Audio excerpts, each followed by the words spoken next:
Master Slash, the Hardos everybody, going up against Inting for Ruby today. Another best of 5 series in our Heroes of the Storm tournament, and we are in Playday number 2. And the Hardos obviously with a fantastic start into the season. At the same time, Inting for Ruby, as expected, they struggled a bit. And it's a little bit of a weird setup now, because now they're going up against one of the best, if not the best team in the league right now. Definitely one of the top 2 teams. And you can always argue if this is a good or a bad thing at the beginning of the season.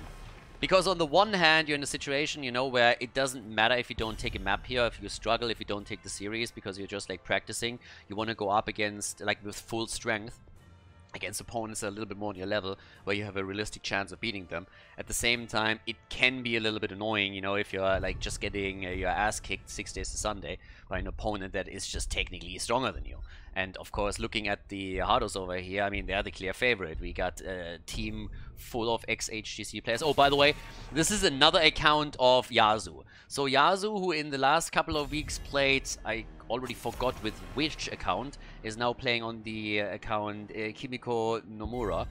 Apparently, he had problems logging in with the real account. I have no idea what's going on. The first thing that happened is when they joined the lobby, the admin came in and was like, dude, are you serious? Another account? And he's just like, well, doesn't really work. I don't know what to do. And so he came in with another account and Yasu immediately with his Lucio, which is, of course, going to be annoying as hell as usual. Yeah, when it comes to bans, nothing really has changed here. This is all on the newest patch, by the way, which means that we have now seen a couple of heroes, like Falset, for example, insanely buffed. And the patch is a little bit weird. I gotta say that all the top players that I talked to, nobody likes the patch. They feel that the heroes that needed to be addressed were not addressed. For example, Uther, Sonya barely had any adjustments made to them. Chromie, I mean, she was changed a little bit, but what really makes her so annoying and so strong wasn't even slightly touched. So most of the players are pretty annoyed about the patch and are saying like they don't understand what Blizzard is doing here, and that all the heroes that really needed changes because they are just too strong in the current meta, that they weren't addressed at all. Yeah, and at the same time, you now have a couple of other heroes that we're probably going to see. The bugs were mostly fixed if you didn't catch up on it, but at the beginning, Tyrael, for example, he had some insane setups where his trade and also some of his abilities were not only proccing on heroes, but actually procced on minions as well, which begs the question, does Blizzard even do any testing at this point? I mean, seriously. Like, how do you fail if you change a hero like they did Tyrael? How do you fail to figure out that his trait and some of his abilities not only proc on heroes but also minions? Like, I really don't get it. That pretty much means that they have nobody that thinks, hey, we changed this hero completely. Would be a good idea to play one game with him before we release the patch, especially since we had such a big gap between patches. So yeah, honestly, there are bugs that are really difficult to just like, you know, to just like figure out that they exist, but this is such an obvious thing that it really boggles the mind. I have no idea what these people are doing sometimes. It's sad. It's really, really sad. But either way, they put a hotfix in, so at least for the tournament here, the heroes are available. They're not banned out. We have now Stukov, we got Blaze, so again, the Johanna and Blaze setup is a little more old school. Was more so played, I would say, like 10-12 months ago. A lot by especially Hasu's teams here. With the Stukov follow-up, we got Diva on the other side. We got Hanzo over here for Infernal Shrines. And there's Hogger and Diablo. Alright, so that pretty much sets us up for map number 1. Already good setup. I mean, Lucio in particular for Yasu is already annoying as hell. One range damage dealer for them. Beefy frontline, as so often. And the last pick here for Mind Talk. Mind Talk, it's going to be interesting to see what he's going to pick. I mean, they are going to rely on him for the damage quite a lot, so we'll see. But either way, the front is good. And Ragnaros again. Alright, so we got Ragnaros a little bit more popular lately. Without Jojo, Blaze, Ragnaros at the front, Sylvanas, we can empower pushes a little bit more.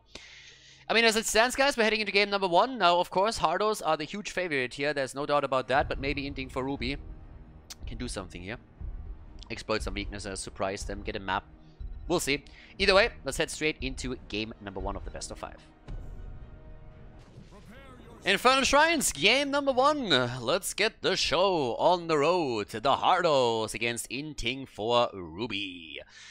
let's be honest here, for the Hardos, anything else but a big victory would be a disappointment. They're coming into this as the clear favorite. They're supposed to take this. They've shown fantastic games in the recent past. Initially, when the team formed, they definitely struggled a little bit. Maybe they did take some games not as serious as they should have. But now we got Chris on Diva, we got Nick on Hogger. Bad Benny is playing Diablo, not Varian for once. Hasobs on Hanzo. Kimiko Nomura, aka Lucio, aka Yasu. Whereas on the right side, we got Inting for Ruby with Fish on Johanna. We got Mindtalk on Ragnaros, Hat on Sylvanas, Nox on Stukov, and Baby Udini is playing Blaze. So, let's check the party out here. We got the Meatball build on at least the beginning for Mindtalk. Already played that previously. Journeyman over here for Hogger. And immediately a little bit of action in the middle of the map as all of them are going straight up for it. The low blow for Stukov is coming in now too. And it's going to be interesting just in general to see how the series is going to pan out on a new patch now. Some of the heroes that at least initially everybody thought would play a big role here so far not picked yet. And there it is, the quick kill. Alright. Stukov is already down. And they nearly get Hat too in a Sylvana. So a double kill, that would have been a bit of a disaster. It's not really a lot of fun losing a hero just as the game starts anyways, but if the second one would have fallen too, that's always a bit of a dampener right to the start. Either way, the Hardos already establishing the 3-lane control here. Now that the camps are up on the map, it's of course a question of whether or not the teams are going to make the play for their own camp, if we're going to see some aggression around the third one at the bottom of the map, or what exactly they're going to try with all of this. Because for now, we still have topside, Diva playing it out against Blaze, as you can see here in the middle. Yeah, there is that move for the camp. And they're currently here with 4 heroes, and they're going to take it. But you can tell that at this point, we have a little bit of an aggressive setup from the Hardos. So they're taking the camp on the left side, but they're still posturing with a couple of heroes here at the front. And all that's trying to accomplish is they're trying to put some pressure onto their opponent, and it's working out. Inting for Ruby is not adjusting properly to that. Stukov is too far out, he gets caught. And now with the body blocks coming in against Fish, he is dead as well. Nick went a bit deep though, and barely survives as the Meatball comes in. The problem is that Mindtalk now dies too. So, situation is not getting any better for Inting for Ruby. That's 4 kills against 0 just as the game starts. And despite the fact that there's a camp pushing through the middle, we're now having heavy aggression at the bottom of the map where the wall gets opened up. They're looking pretty good there. And I don't know, Ragnaros, we've seen him played a couple of times, but honestly, Meatball build, that's pretty much a Mindtalk exclusive. Very similar to the build that he's running on Sylvanas, with mixed results there. All the other players went more so into the blasting wave. I mean, Chris is an example, Nick another. So it's not like the blue team hasn't played Ragnaros themselves on this particular map. So, yeah, time will tell. For now, the objective is up. There's still a chance to take the objective at the bottom, and Nick is already on it. Coming in straight in with Hogger, poking around a little bit. But the party is starting over here, and they're trying to go for Chris. They're trying to take Diva down. But so far, Chris is still looking good, and the rest of the team is here to help him out. So they're immediately doing their thing, as everybody starts to slowly move up towards the top in an attempt to take down the first objective. And just look at the experience lead that we're seeing for the Hardos. These boys have a level 7 talent coming in with a 1 level lead. That is a disaster for Inting for Ruby. Here comes the extra talent, and they're going straight in for the point, trying to make the move, and Hat is down. Hat is dead. That's the end of Sylvanas. 5 kills to 0. Quick decision making. Easy peasy moves by them here, and that is a bad idea. I have no idea why they're doing this, but Mindtalk now going for his trade, that is not a good move. If you are already in such a bad spot that you are talent behind and you're behind on the point itself, then using the trade here for in an attempt to take the Punisher is a massive waste. Now they're going to lose the Punisher anyways, unless they're getting like some easy kills in, and with the talent disadvantage it just isn't happening. And if they would have just held the trade, they could have used the trade here to defend against the incoming Punisher. So they are falling apart a little bit. A kill against Bad Benny would go a long way though, and they get that, but the Arcane Punisher is still taken. And now the defense, again, it would be so much easier if they still had Ragnaros' trade up, but they just don't. And instead, Fish is likely gonna fall. Oh! 16 hit points! Ragnaros is down, Lucio is dead too, the Fish is on the run. And since the Punisher jump has been procced in front of the wall, it's of course going to do a ton of damage. And yeah, Hanzo, he just came in and he killed Jojo too. That is an absolute massacre. 2 kills granted for Inting for Ruby. But there's another one against Stukov and the Hardos. They are just absolutely crushing this one. Hanzo was hoping to get a kill against Hat as well, but as you can tell, they're now 2 levels ahead. And in addition, well, nearly more. In addition to that, they're taking the fort down. By the way, the top lane, 1 versus 1, hasn't really gone Baby Houdini's favor either. You can see it already at the hit point bar on the fort itself. That's down to 50%. Here come the level 10 abilities, and Baby Houdini is in trouble. Now, Nick is immediately poking in again with the attempt of a bit of extra damage. But they got the Shockwave. They got the Lightning Breath. And, of course, on top of that, we got the Arrow as well. So, it's nasty. They got a nasty lineup here. With the level 7 talents, at least. We now have also even more lurking arm setups for Stukov. I mean, pretty much one of the standard builds that Stukov is playing these days. You can still rock this one. But now that you are heroic talent behind, I mean, there's nothing to do. There's absolutely nothing to do here. So it's a little bit crazy. Either way, this one is going to fall. As vision already granted by Lucio, nobody is even disturbing him the slightest. They're just giving up on that position. They go for their own camp. They're a little bit afraid, apparently, that this is going to get stolen away. And to be honest, that is a concern that is warranted. But now, after the fort in the top and the bot lane has been destroyed, it seems that the Hardos are going to try and make a move straight up for the middle here.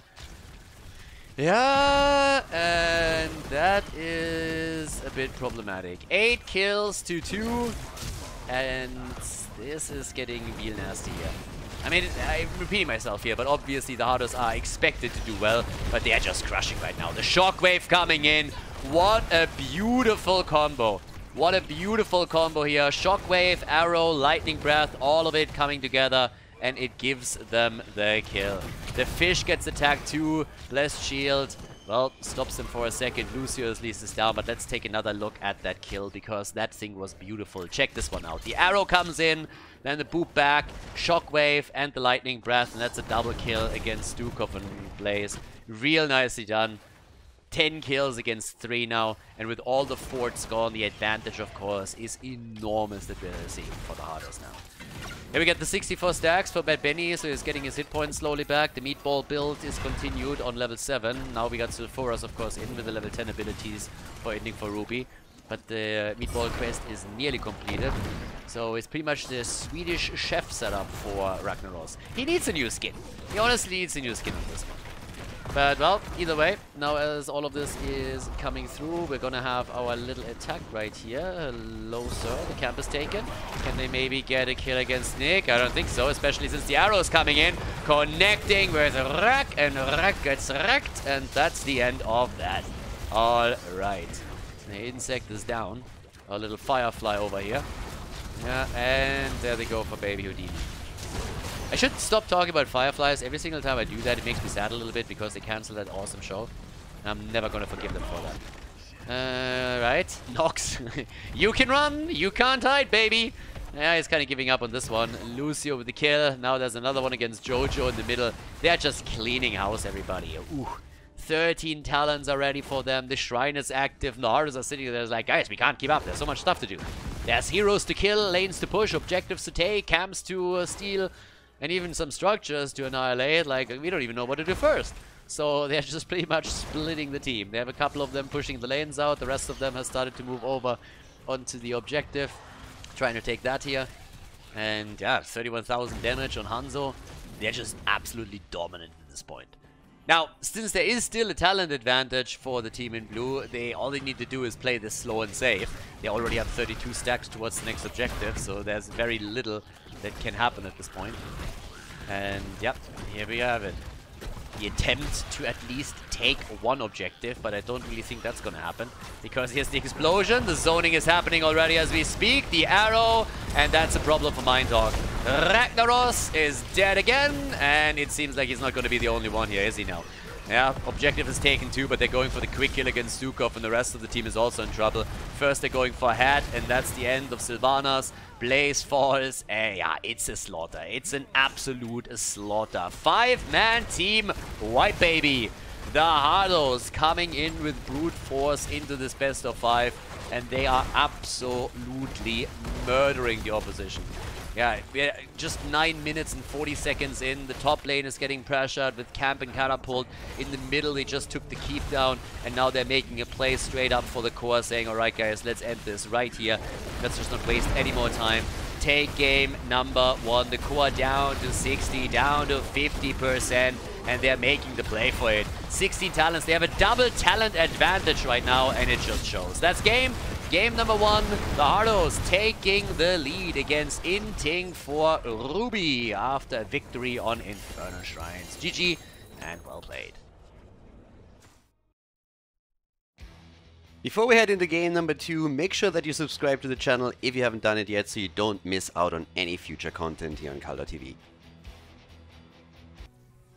Game number 2, the Hardos. Guys, they're coming in swinging. They are the big favorite, and they're going up against Inting for Ruby. The red team, they are the newcomers. They are the ones that have to do the groundwork right now. They have to, yeah, I mean, again, they have to get wrecked at the beginning, and that's how you learn. That's how you get better. Play against better teams and slowly try and figure out how you can improve a little bit. And every single mistake that they made, obviously, on the last map was ruthlessly exploited, and the Hardos had an easy run there. But as I said, Hardos are one of the teams that everybody has on their list for potential rank 1, rank 2 in the standings, so there's a lot going on here. Now with Totemus Spider Queen, again, we got the Uther ban, we got Medivh immediately banned out. I suppose that we are still looking at potentially Sonya ban, but the first thing that happens is Ana. Okay, and off comes Chromie. Yeah, Chromie and Ana both get banned, and here comes our first pick. This time it's the blue team. Yeah, that's actually the interesting part, because the map choice was made by Inting for Ruby. And I talked about this in the past a bit. Normally when you lose a game, the losing team decides that they want to have first pick over map pick. But in this case, Inting for Ruby actually said, like, no, we want to play the map. And they chose Tomb of the Spider Queen, which honestly I don't really understand, because that seems suicidal to me. I don't know how many times I actually talked about that Tomb of the Spider Queen is one of the best maps for the Hardos. So I don't really get why Inting for Ruby thought that they had to go for the map choice and force the Hardos to play here. Because I can guarantee you that the Hardos would have picked this map anyways. They do it all the time.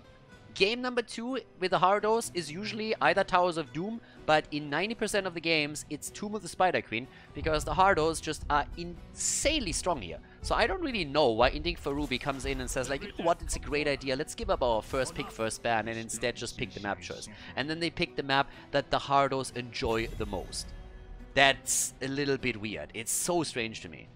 So, either way, we got Lucio now in again. Hanzo is taken. Leoric is already coming in. Whereas we're having Inting for Ruby relying on that Johanna and Blaze combo again.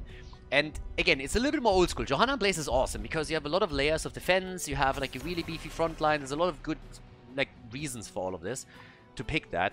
But it's not really as common anymore as it was in the past. Now, with Bad Benny and his... I mean, he's liking for Varian. They're banning him out. But... let's see what else Bad Benny is taking. I mean, last map it was Diablo, so that's not. Okay. They're actually leaving a little bit of time for this one. And there we go. Stukov gets banned. I mean, if you think about it, this is more or less the same combo that Inting for Ruby played on the last map. And, well, here comes the Stukov ban, so now they gotta go into a different support too. I want to see the X Factor. I mean, again, why do you give up first pick, first ban to pick one of the best maps of the Hardos? Makes no sense to me. So if you are trying to really play this map, then you have to bring something new. You have to bring something in that is maybe a little bit cheeky. Maybe you want to just like throw out a bit of a cheese. You want to have a certain hero. If it's just a map where you feel like, hey, we're good here, then there is no reason to pick the map. The Hardos are going to pick it anyways. So, Hogga is in again. I mean, the core of the team is the same that we've seen on Infernal Shrines. You're looking at Lucio, looking at Hanzo, you're looking at Hogga. So, if he picks Diablo now, then the only thing that's changed is D.Va to Leo. Pretty similar on the other side. They're going for Thrall, so the triple frontline here. And, yeah. If you look at the lineup that we're now having for Inting for Ruby, outside of Stukov being banned, this is the exact same setup that they played. If my dog locks in Ragnaros now, then I don't know what to tell you. And it seems like more or less a rematch on a different map. I mean, there's a bit variation going on, But either way. Tomb of the Spider Queen. There's our Zarya pick. Alright. Hey, is that really what changes the equation? Guys, we'll figure it out. Tomb of the Spider Queen. Game number 2 in the best of 5 series here at the Masters Clash. We're in Playday number 2 as mentioned. And so far the Hardos are looking good here. Let's find out if Inting for Ruby can turn things around on our second map in this Heroes of the Storm series. Game number 2! Yeah, similar lineups for the two teams. I mean, a bit of variation for the Hardos. The variation for Inting for Ruby was more or less forced through some of the bans. But now that we're on the second map, on the left side, we got Yasuo on Lucio. We have Hazu on Hanzo. Chris on Thrall, Bad Benny on Leoric. And Nick is playing Pogga again. And on the right side of the map, we have Fish for Inting for Ruby on Johanna, Baby Houdini on Blaze, Mindtalk on Zarya, Nox on Malfurion, and Hat is playing Sylvanas. Yeah, Malfurion got obviously changed too in the last patch. I think it's likely that they would have gone for Stukov again and not even picked Malfurion here, but since the Hardos came in and just banned Stukov out, we now have Malfurion as our next pick in. Honestly, so far the patch didn't really have the biggest impact. We'll see if eventually some of the heroes changes are coming in, especially Falstad might become a bit interesting. But as I already pointed out a bit earlier, the top players were very disappointed with the patch just in general and expected more. Especially they were hoping for Uther, Sonya and some other heroes that are in the limelight right now and have been for some time to be addressed, and none of them really were, so that's a bit of an issue. But I mean, either way, now with the Zarya composition and a nice lockdown over here, they're trying to go for a kill. Nick and Azu both falling low. And that was a pretty nice move, but the problem is they're staying too long, and this is something that they struggled with in the past already. Mindtalk is still able to make it out though, so no harm, no foul. Good for them. And Sylvanas is also slowly starting to move back here, but yeah, it's a good start. I mean, a little damage in, got some damage against the heroes, so the aggression early on, I like that. That's at least a good one. So we'll see how much more they can actually think at this point. Because right now we still have Hazu starting to move in from the top. Obviously the Trolling Thunder is now also activated for Chris. Actually, Chris I think was the first one who really brought that talent up as a reliable level 1 talent in the higher level play. I mean, obviously Patches played a bit of a role there too, but especially for the side lane, that's really solid. And yeah, it's more so the Patches that brought it in, but I think Chris back then was one of the first Thrall players that actually started to utilize that. Hat, oh dude, Hogga down, and they get Lucia too, guys. All of a sudden, the double kill, and Hat survived. I mean, the skin of his teeth, but he made it. He made it out, and they were able to get the kills in. So now they can make the easy moves straight up down for those quick towers. One down, and Hanzo is dead as well. 3 kills to 0. Inting for Ruby, ladies and gentlemen. Look at that. They are pushing, and they are pushing hard. They pretty much have Blaze on a rotation between the middle and the top lane for gems, and the rest of the team is just 4-manning this one. Now Had is making his way out again. Yasuo was trying to follow, but no chance lands. Couldn't make it happen, especially with Fish moving in from the side. So the wall is open, the fountain is down, and that's a pretty good setup for the bot lane. Now they might have a better chance to get those Siege Giants. I like it. So they are doing a pretty decent job on this one. Here comes the sleep again with a level 1 talent. Also on level 4 now, Rejuvenation still in. And Nox talking about Malfurion, he is down. Malfurion is dead, and they make it out. That's the first kill actually for the Hardos, and they use it to steal the camp at the bot lane away. So they're taking this one easy peasy. And yep. Then again, the turn in at the top. 34 gems already turned in. Baby Houdini with a 12 that he wants to deliver, and he should be able to pull that one off. Yep, indeed. There it is. Delivers the gem, so they're 4 short of the first web revolver wave. Right there. Now, with that being said, we have the only level 7 for Inting for Ruby, so if they play their cards right, they might just have a chance to establish control around one of the turn-in points, and then get the turn-in completed with the extra talent. It's not a big gap that they have, it's a small window, but maybe they're able to use it. Mindtalk has enough gems, but of course we have the blue team ready immediately. They want to make sure that this just doesn't happen. So there's 1 kill to 3. But how do they play this now? There's a level 7 talent for the Hardos. We have them at this point with the dense blasting power. And Chris again with the Maelstrom weapon, which you already used once in the past. And yeah, again, lets the Ancestral Wrath go. The kill against Sylvanas. Nice. That's always a little bit tricky. Like some of the picks that you will see from players in games where they feel that they have an inherent advantage and that where they are just better than their opponent. Some of those picks, you can't really take them too serious, and he played with that particular talent already once, but I really want to see what happens when they go up against stronger teams. If he still relies on it, or if he falls back into the Ancestral Wrath. If you have a huge skill gap between like two teams, there are always some odd choices that come out, for good reason too. And it gives you also, of course, a bit of a playground where you can try and use those talents and see what you can pull off in a competitive environment, because Storm League is, competitively speaking, obviously a shit show. So that gives you a bit of wiggle room, yeah? But either way, we're going to keep an eye on that.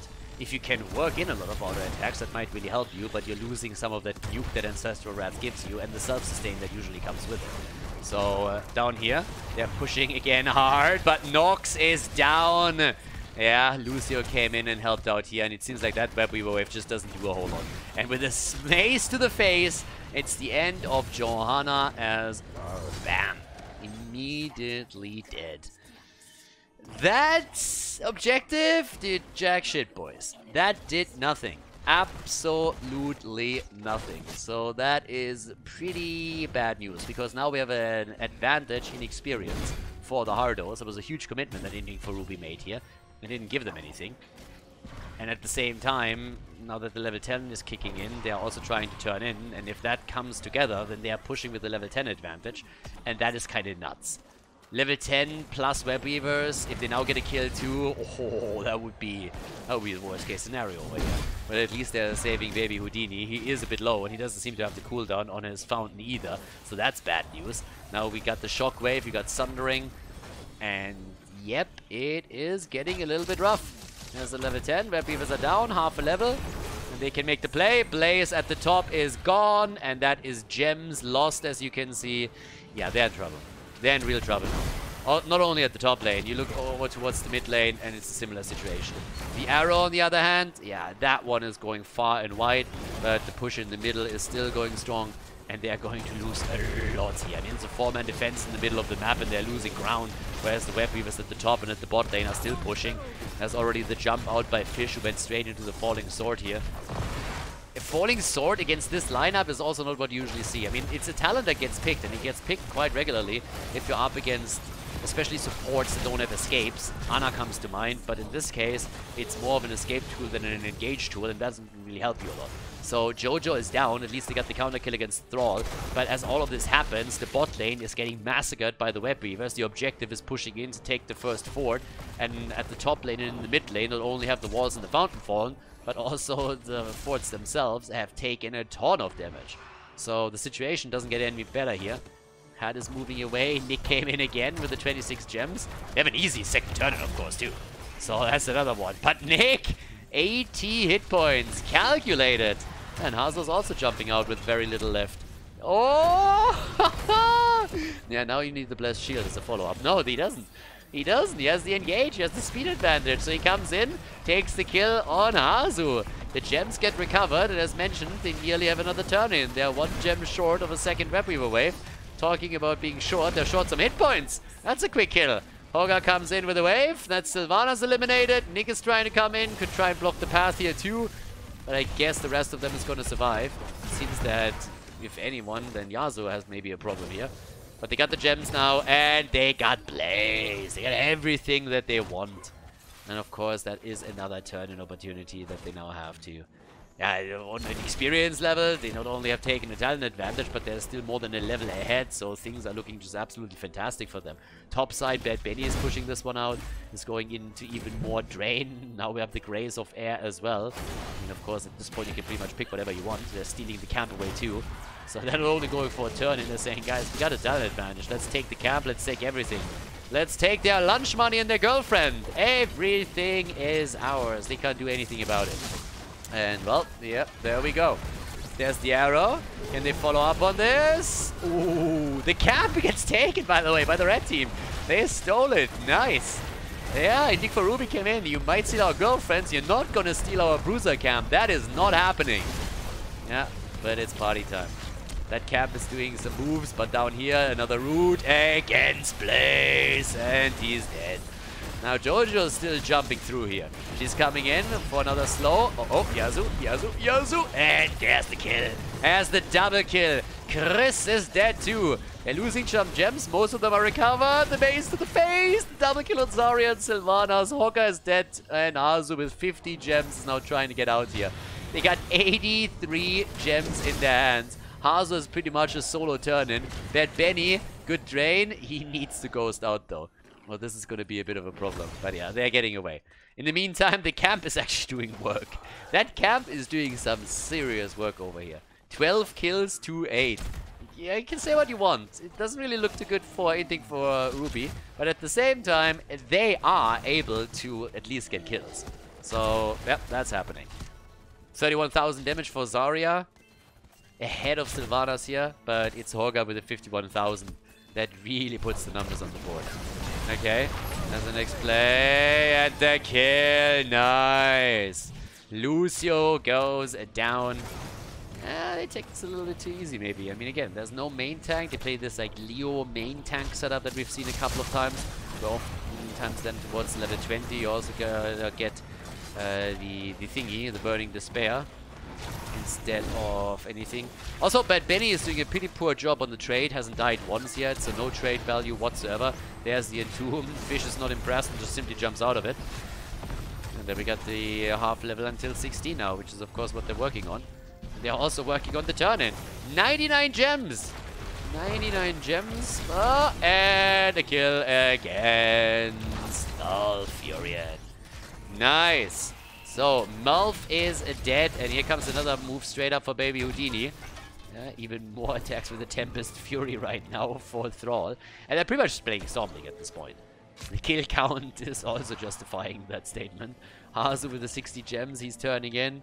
Big boy. Solo turn-in! Look at him. Boss mode activated. Yeah, after the pummel, we now also get the headbanger. And they're already brawling it out in the middle. Oh, there's the jump. Jumping away from the Hanzo move. What an Entomb. Sexy as hell. Sexy as hell. I mean, seriously. You go up to the next bound. Your baby, you want me to show you my Entomb? And she's like, what are you talking about? You show her that, she's impressed. 100%. I mean, look at that thing. Bam! Beautiful. What a word of art. Easiest kill of their life. Leo comes in, sets it up like a champ. Now up at the top. Here's again our little move here for the last remaining fort, as the Web Weavers in the middle and at the bottom of the map are already pushing for keep. But this one is definitely a goner. No chance for that. There's the shockwave. Nick, the arrow. Well. He makes it out. He actually gets out. Nice. And Thrall is still sitting in the middle doing his thing here. 16 talents are soon going to be ready. Alright. Pretty decent heals, by the way, for Malfurion. He's sitting at 61,000. The damage output with 64k, by the way. It's kind of nuts, too. But here we go. Bottom of the map. Fort or keep is taking damage. Middle of the map, same thing is happening. They opened all the walls up, with the exception of the top lane, where Bad Betty is currently busying himself a little bit. But they got enough gems for another turn-in. Easily, by the way. So they can easily take that. And here we go. That's another move as they are brawling it out in the middle a little bit. Yasuo's sitting there, is like, nah, maybe you can do something. But maybe Houdini wants to turn in and there's nobody to interrupt. Or is there? No, they don't get it. They were trying to rely on the RNG over here, but it didn't really work out. There's a sound barrier as they're a bit in trouble. The problem is that Nox is the one that falls. Goodbye, Malfurion. The old geezer is dead again. Thrite is finally catching up with him. Sylvanas is dead too. They're going for Zarya, and she is dead as well. Another kill. Oh, big one, but missing the target. The fish gets out, but unfortunate, of course, because now your Web Weavers are coming down, and the blue team just doesn't care. They're like, you know what, guys? We're going to take that keep. So Web Weavers are pushing. The problem is at the bottom, they're not going to do anything because of the Siege Giants.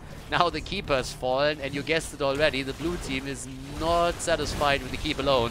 They're saying, guys, let's make a play for the core right here, right now, and end this.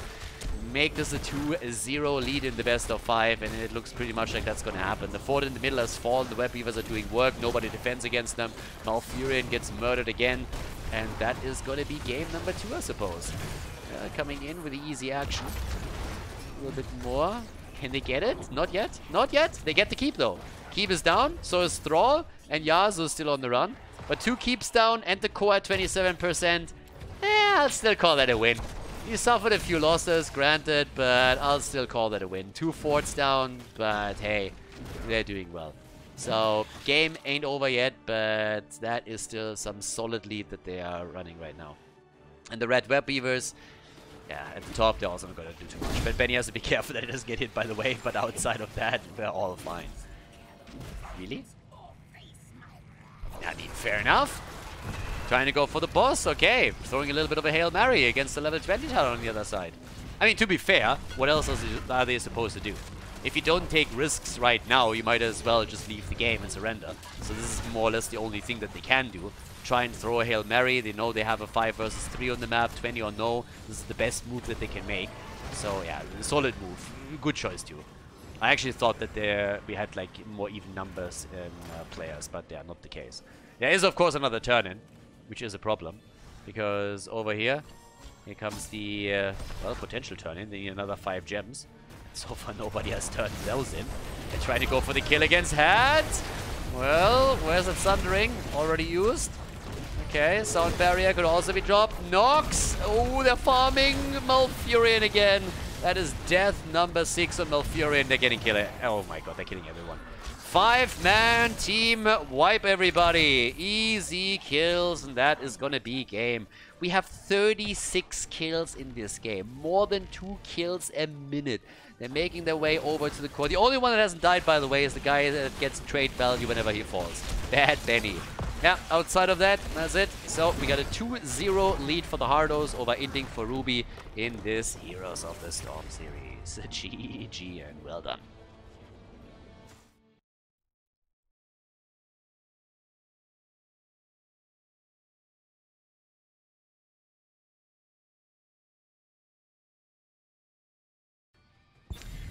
Game number 3, Battlefield of Eternity. So far, I mean, again, the Hardos are in a 2-0 lead, right? Game 2, let's call it scrappy. That's probably the best description that we can go for here. It was kind of interesting, honestly. Because we had how many kills at the end? 36, 37, something like that. It was kind of nuts. Now, we're on Battlefield of Eternity, and that leads us to pretty much the standard bans again. The only question that I have now is, are we going to get maybe a Sonya ban? And another question is also what's going to happen in terms of picks. Because right now, you're looking over to Inting for Ruby, and the question is, does Mindtalk play his Li Ming again? And honestly, he has like his weird Li Ming build where he goes for his level 13 and 16 talent. Not really quite the norm, and most Li Ming players, I mean, there's a couple of internal channels with a lot of the players too, and most of them are a little bit face palming when they see that stuff, and they're just like, seriously? It seems like he likes it and prefers it, but I don't really know if that's necessarily the way. Honestly, with some of the talents, I don't even have a problem if he goes for a bit of a deviation, but there's certain like key elements that you normally want to lock in, and if you're trying to play aggressive with Calamity, then going for the Illusionist in level 13 is a little bit of a must-have. And he got punished multiple times after people realized what was going on whenever he made an aggressive Calamity play, because it just simply turned on him and just killed him within a second. So yeah, that talent is kinda a must-have. But again, either way, let's check it out. Yep, there it is. Li Ming is getting taken again. So let's see if he adjusted his build a little bit or not. And if he didn't, if the blue team is going to capitalize on the weaknesses that that build brings with it and punishes him for it. At least he gets a nano boost this time. That was already limited in some of the previous games where people simply banned Ana out against them. We got the Sonya first pick still. We got Rexa over here. We got Malfurion now also in. I mean, the last patch has at least brought Malfurion a little bit more back. I mean, he was played before the patch already. A couple of the teams were starting to look at him and saying like, you know what? Let's get the old geezer into the game and check him out again. Wasn't really happening a lot, but now that we had the patch adjustments, it seems that we're going to get him a bit more often. So, yeah. Then again, we have the ban on Varian from the team that played Varian more so than any other team in the entire scene. Garrosh gets banned too, and that leaves us, of course, with the last few remaining picks here for our third map. And the last opportunity also for Inting for Ruby to bring this back, or at least to try and do it. So, what are we getting from Bad Benny in particular? What kind of frontline tank is it going to be? Or are they just simply playing a triple bruiser again? Nick gets Tracer. Okay, that also explains Malfurion to an extent. Obviously still an insane combo. And there's our Teriel pick. Okay. So we finally get some of the heroes that were adjusted a bit more. But if he doesn't die... I mean, he didn't die Leo once the last time. Bad Benny has to show us some of that trade value, you know? That was like newly designed. It's changed a little bit. So I want to see that in action. That reduction in damage, that all of that stuff that comes in together with it. I want to see that, so he needs to at least get dropped once or twice here. Last picks for the red team, and here comes Blaze again, together with ETC. So they really like their Blaze, but they are moving away from Johanna on this one. And instead we get ETC, which is of course great for those stuns into the immortal stuns and stuff. So there's that. And, well, let's go. Last pick. Chris! Coming in with... Artanis! Troll mode activated, okay. Here we go. Artanis is coming in, and yeah, Battlefield of Eternity. Honestly, they are so far ahead right now in the series anyways. I wouldn't be surprised if they can pull that off. Artanis also allows them more damage. I mean, by all means. A couple of goat swaps, why not? Game number 3, they have a 2-0 lead. If you do it, then you do it now. Let's head straight in. Battlefield of Eternity, ladies and gentlemen. 2-0. The Hardos against Inting for Ruby. Game number 3. Could be the last one. The Hardos are going up against Inting for Ruby on Battlefield of Eternity, everyone. On the left side, we got Yazu on Malfurion, Bad Benny on Teriel, Nick on Tracer, Hazu on Rexa, and Chris on Artanis. Again, if you try it, then you're trying it here. You have a 2-0 lead over a team that you're supposed to beat, so it's the best chance to ever play that in a competitive setup. Inting for Ruby on the right side with Fish on ETC. We got Hat on Sonya, Nox on Ana, Mindtalk on Liming, and Baby Houdini is playing Blaze. Amateur opponent is, of course, kicking in. Artanis was also adjusted a bit in the last patch. Doesn't really make it good, but still. So, yeah, let's have a bit of a look what's going on from the red team's perspective. Because they are already setting up a trap all the way up the top with an attempt to get a quick kill here. This goes, by the way, both teams. At the bottom of the map, the blue team is waiting for Baby Houdini to show his face so they can collapse onto him. But I don't really think that anybody is going to make a massive move just yet. Well, and just as I say it, Baby Houdini gets actually stunned and is able to walk out. Alright, that could have gotten scary maybe for a second. We still got the prog rock for the Fish at the top, so that means that right now we're still looking at a quest talent for him. Oftentimes, oh, there's the swap against Ana. Nicely done, but can they get the kill? Yeah, they're trying, and they should be able to pick it up, and indeed they do. There's the kill right here, nicely done, and all of it initiated by Artanis. The fanboys are already crying in the background. Viable, viable, viable. Nope. But either way, 1 kill to 0. Artanis now rotating down to the bottom of the map. And it's party time. All the way up at the top, now that we got the Emerald Dreams in again. We got a kill against ETC2. So, yeah, it is time to party. Looking for Baby Houdini, and especially Nick is just zipping around here. Gets the heal over time from Malfurion. I mean, this is still the dream combo. Always the best combo for Tracer is if you get that heal over time, because you can overheal as well, and that allows Tracer to go deeper and make more aggressive plays and then still capitalize on the extra heal that comes in. So Nick is going to try and do the 6 days to Sunday. He's going to get the heal from Yazu, and then he's just going ham. So that's pretty much all that's going to happen here. But either way, as it happens, the camp is about to be taken. Is he sliding? No, he gets actually stunned out. And instead, the Fish has a problem. Fish, the root, and he gets out. He took a bit of a beating though. And one of the saving graces for him was that there were only 3 heroes at the top side. Because both of the camps have just now been claimed by the Hardos. Which is pretty much a problem. A big problem at that. Because it leads to an advantage in talents on level 4. It's not only the kills that gave them that lead, but also the double camp that they were just able to lock in. Now, coming into the talents, the shield battery is already in. And let's see what else we're gonna get. Over here, we already have on the left side the camp taken, on the right side the same thing is happening too.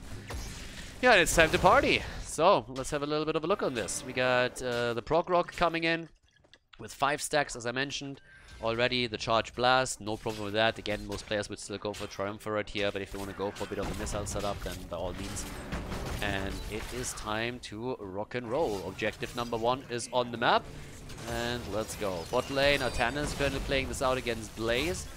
And still doing some damage here. Jinnik, by the way, is just like needling the Immortal a little bit. Won't be able to do a whole lot.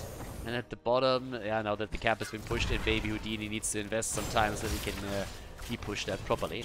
But all the way up at the top, there's Tracer again coming in with a potential kill. They're going for Ana again, and Nox is down. Mind Talk, nicely done. The lockdown on Tracer, that could even be a kill against Nick. They get the second one, and Tracer's indeed down. So they saved Li Ming, gave her the reset, and she's able to pick up kill number 2 with the help of ETC. So that's 2 kills against the blue team.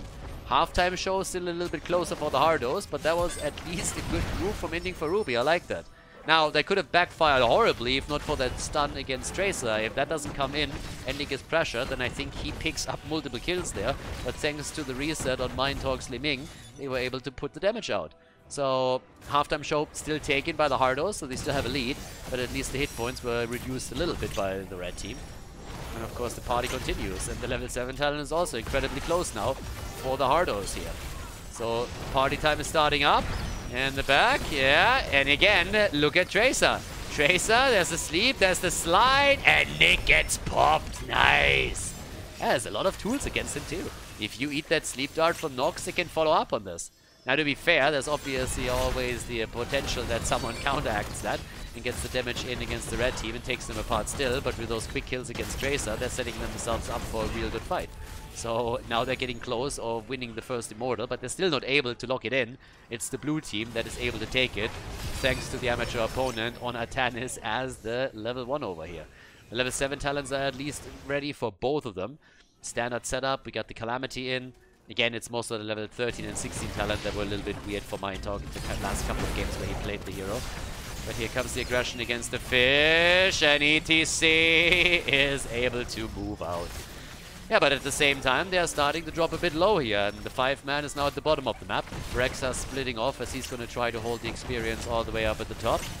But down here, yeah, that's the chance, once that the gate is gone, that Tracer is making a move again. First of all, there's no level 10 abilities just yet. They're starting to jump in. Nick is looking for a chance. There's a swap against Fish after the setup from Malfurion. Chris nearly died for it, though. Nearly died on that encounter. But he is still alive. The problem is that it seems like their fountain is gonna fall. Maybe not. Oh, goes down. Rexa loses the 1 versus 1 then again. So Baby Houdini, nice. He's able to get that kill at the top. Good for him. Okay. Now, at the same time here, we have also now, of course, Locked and Loaded. Nature's Cure is in. And it's a question of whether or not you now get the early level 10. Because I gotta give it to Inting for Ruby. They're starting to get the kills and they're catching up in experience. Good for them. On top of that, level 10 abilities are gonna change things a little bit. Especially with ETC going into a mosh pit. There are some, I mean, he has a chance of getting some real good moves out there. In that last fight, for example, after he got multiple heroes stunned out with that slide that he had, if he has a mosh pit to follow up on that, even if it gets interrupted, get wrecked. Alright, that was so good, we're gonna look at it again. Check this one out. That's how you steal a camp, ladies. That's how you steal a camp. Check this one out. There's the camp, and that's an easy steal. Right there. Chris is just like, yeah, no, dude, but that's mine. I'm sorry. Slides over, swaps it out, and Baby Houdini sits there and is like, fuck. Both of the supports are about to go down, but they save Malfurion instead. Ana, ETC, and Sonya all die. So, yep, there's 3 kills now against the against the red team, just as the Immortal comes down. So, there's that. But yeah, that steal on the camp. I know you want it. I know you want it. We're gonna check it out again. Actually, I may have hit the wrong button. My bad, my bad. But oh my god, look at this! They're going straight into Judgment. Judgment Purifier Beam. Let's go, baby! Yeah, I mean, there's a little bit of troll involved here too, of course. But still, it is going to be fireworks. And on the other side, we got the nano boost now. And on top of that, of course, we have the playmaker potential on Li Ming. But yeah, there's the hit. Bad Benny. No sanctification, so gotta be careful. But they're going for Mind Talk, and Mind Talk. They had no damage dealer there. But he still gets the kill. He still gets the kill. They didn't have a damage dealer in the position. So now we have 2 kills against 1. Tracer died again. Nick is just going a little bit too YOLO on these fights. The aggression, stun on Atanis, nice, into the immortal stun. He gets the kill against ETC, and Chris is still dead. Atanis once more fulfilling his main role as a punching ball. And yeah, but check the kills out here, check the setup out. Fight calms down a little bit, but yeah, there's no damage follow-up. There was just simply no damage follow-up. And then Sonya leaps in and seals the deal, but still kind of funny. Honestly, they're just going to punish at this point Mind Talk. Just wait for it. I mean, I'm serious. If he goes into his normal level 13 setup again, they're going to punish Li Ming every chance they get. Halftime show is already won by the Hardos, so they're still playing around this. We got the ults up in just another few seconds, so Judgment is on a 5-second cooldown right now. And it is going to be a bit nasty. You got a lot of slows, you got some stuns for the Hardos, and then when the Purifier Beam comes in, it's going to be much harder to walk away from it. Could of course be that Bunker gets simply pulled. Yep, they're going for Ana. Malfurion is dead already, and the kill on Ana. And there's the Purifier Beam. They're putting some pressure onto Mind Talk. Now the boost is still active on the other hand, and Nick is coming in for the kill. Needs to be a bit careful, and there they get it. Bam, down. Li Ming is dead. They lose Misha for it, but now they can clean house. They take Blaze, they take Sonya, and ETC is the only one that is able to make it out. The problem, of course, still remains that the shield on the Immortal is nearly going to be at 100%, and that is just brutal. Absolutely brutal. Yeah, 100% shield. Not a single hit point taken off. Damage output 32,000 for Li Ming, 29,000 for Nick, who died 3 times already. Yeah, 4 times on Ana, 3 times on Li Ming. There's a level 13 talent now, and after they took the 4 at the bot lane, they are of course now eager to do the same thing all the way topside. And dropping this one as well. So, it's time to party. They're making their moves, and they're still half a level missing for ending for Ruby before they get their own talent. And the Hardos, they are enjoying this. Also, Judgment is nearly back up. Blaze is already moving in. Li Ming is all the way out there. Judgment is up and could be used whenever they see an opportunity. The fort is already gone. They're slowing down Blaze a little bit. There's the swap. Baby Houdini is still able to make it out. Well, there's the root, and he has to bunker up. Nicely done. Good force. Well played by Yasu. Dropping the root, making sure that he has to use the ult in order to escape. And now they can easily move back here, but the Immortal is still doing serious damage. I mean, fort's gone, the wall is open, tower down, second one about to fall, and it's looking great for the blue team. They still got their killer combo, and there it is! They're going for the deletion on Ana, and they get it. Leap, Mosh Pit, all used as a counter, but the support is gone. Here comes the kill against Tyrael. Trade value, baby! Oh yeah, gets the explosion going, the fish is on the run, and the keep is about to fall. And that Immortal is still going strong, by the way. But they lose Malfurion too, so I don't think they can finish this here. We got again the Cannoneer over the Illusionist on level 13 for Mind Talk. Full on aggression from him, and he makes it work! He actually kills Nick, good job! There's the ping on Mind Talk immediately, well deserved, nice move. I mean, again, it's a bit of a YOLO setup that you have, but you can get nasty kills, and he just got one. So good on him. 14 to 12, the kill setup now for the two teams. Again, there is obviously a little bit of fun for the Hardos in here too. I mean, we got Judgment, Purifier. You haven't had Tannis, for God's sake, okay? So there's still that. But obviously, it's still an enjoyable one. 1 level lead and 28 kills, or 26 kills already in this game. So yeah, it's kind of fun. But that kill that we just saw there from Li Ming, that came through thanks to the Cannoneer. 46,000 damage for her, 39,000 for Nick, who needs to stop dying on his Tracer if he wants to take the damage lead. But of course, you look at the minimap, and there is a massive, massive gap. And, you know, the single fort has been touched on the blue team side by Inting for Ruby, and they already lost one of their keeps, so it's not really an easygoing game for them. Yeah, we're looking at level 16 talent advantages now. They're pushing through the bot lane too. And it is getting nasty. Like, really, really nasty. In terms of talents, we got the Burning Halo in, Sword of Justice now taken, Malfurion with the Nature Swiftness, and also Ysera's Gift right here. And they're going in for Baby Houdini. They want him. This time they don't get him, but Nick gets attacked again. There's also the Nano Boost. They're going for Mind Talk, and Mind Talk makes it out. Yeah, is able to get away thanks to the Nano Boost. Nick coming in, and they get the kill against Sonya this time. They're opening the wall up. They're capitalizing on that level 16 talent advantage, trying to open the side wall also so that they get a bit more vision. The plays are coming in again. The quest is completed for ETC. Judgment is still ready, so if anybody moves out a little bit too deep, they can go for the kill. Chris swaps himself into tower range and dies to it immediately. But there is the move on Ana, and that's a kill. Bad Benny dying for a good cause over here. And now they get the drop on Blaze and drop him too. Yeah, the wall is opened up. Mind Talk is still alive and has now gone into the diamond skin on level 16. Okay, wants to have a little bit more survivability after all. Diamond skin is in, 70 kills to 14, and off we go. Fountain is about to be eliminated. At least the Khaldors get their will here. And Nick is still zipping around in the attempt to get some damage done. Yeah, Mind Talk. Oh, that leap had not like this. No.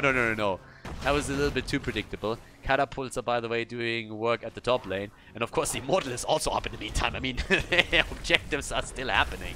They haven't been shut down yet. Now, with 52,000 damage, Nick is still trailing behind. But of course, when it comes to kills, he looks a little bit better there. Yeah, and poor Ana. Purifier Beam, Boars, and also Judgment time and time again dropped on her. It's just too difficult to deal with. Now we got 31 kills in this game. The halftime show has been taken again. It's a 5 versus 5 on even talents. So it's time to party. And they're making a play for Nick. And he's dead again. The move into the backline. Purifier Beam plus stun are just not enough. The bunker to deal with it. But of course they're still trying to at least take the Immortal down. Chris is dead. Yeah, this is the point where Tannis just becomes a punching ball and not much more. But off we go. Ana is down once again. There's another reset. They go for Azu. Bad Benny. Are they actually trying to push the top lane, or what's going to be the play here?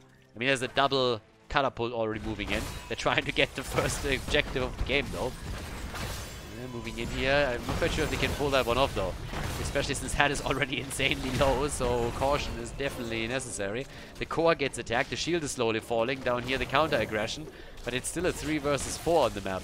And the blue team is doing a little bit better right now, but they're still defending. The leap on Malfurion. The mosh pit. Worth it, baby.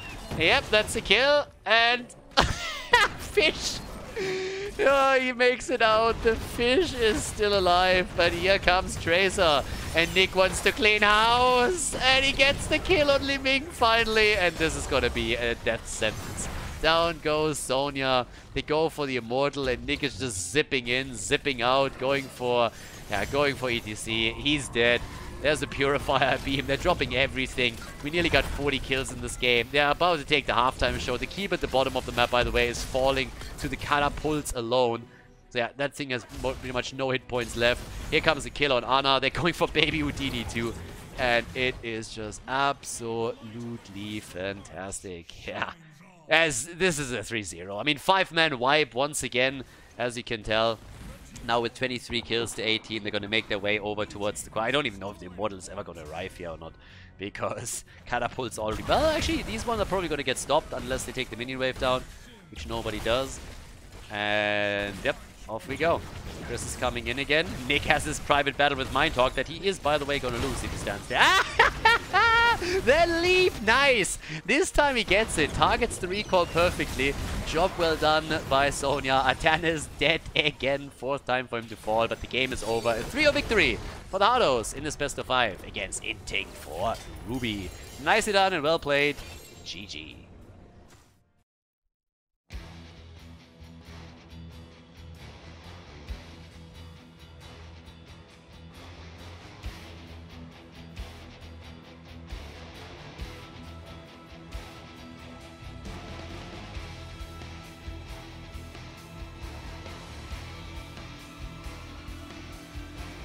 Thank you everybody for watching the video today. I hope that you enjoyed the show and the commentary. And keep in mind that the spoiler protection that is going to run for the rest of the video is made possible by all the support on patreon.com. So guys, if you want to support my work, if you want to help me start new projects and keep the spoiler protection in place, please consider heading over to patreon.com/Khaldor. There's also a link in the YouTube description, and check that out. Thanks in advance, and see you guys next time with more esports coverage here on Khaldor TV. Have a great day.